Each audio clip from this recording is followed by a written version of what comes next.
The good news is that there's also tons that we can do to protect and promote mental health in our warming world.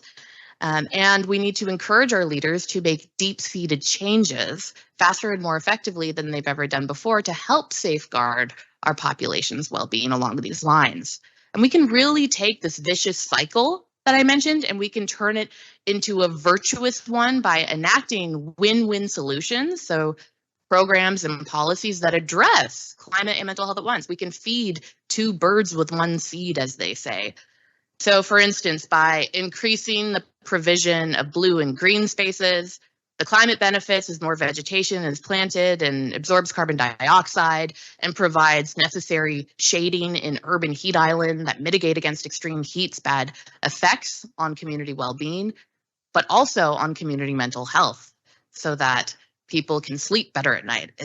There is more shade, there is more access to be able to come into nature and have the benefits of stress reduction that come with those kinds of encounters that we know from forest bathing and a lot of good literature around it.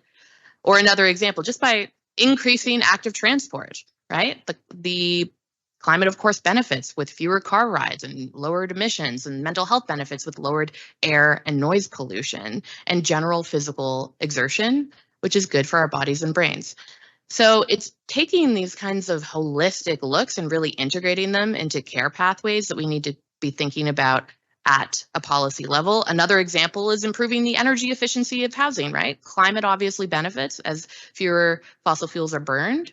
And then at the same time, more affordable energy means less energy poverty for families and less stresses that affect mental health.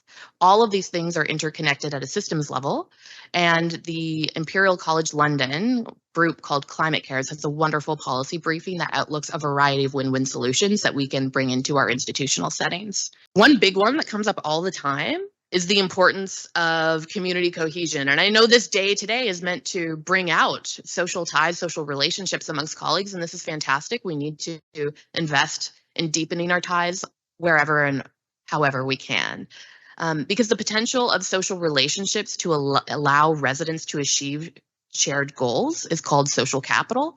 And decades of disaster psychiatry show us that people and communities with high social capital who can lead and follow and cooperate despite their differences, they fare much better on the far side of acute traumatic disasters. So when adversity hits, we see lower psychopathology in terms of PTSD, anxiety, depression, loss of community cohesion or sense of meaning, lower domestic abuse and substance abuse, and so on.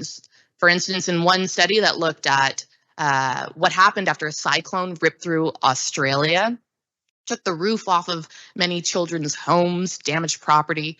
They looked inside the schools and found that the kids who were the most socially isolated and had fewer people to trust in times of duress had much higher post-traumatic stress disorder than the most socially connected children who had a variety of people within their nodes and webs of relationships to rely on in those times of distress. So this sounds really simple, right? It's like, be a human. We're loving social creatures. Just go out and work on this.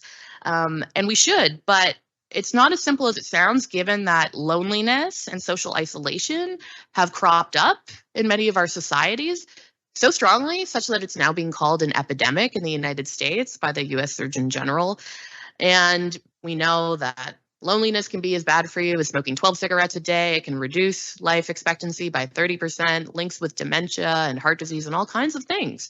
But we also are fractured and divided in our device-laden world with rampant climate misinformation, and we need to help overcome these divisions to cooperate and work in this kind of win-win solution network to build our social capital so that we can not only take on pro-climate policies, but then have that protective social infrastructure in place so when the wildfires do come, when the floods do come, we will fare better in terms of lower mental health challenges on the far side.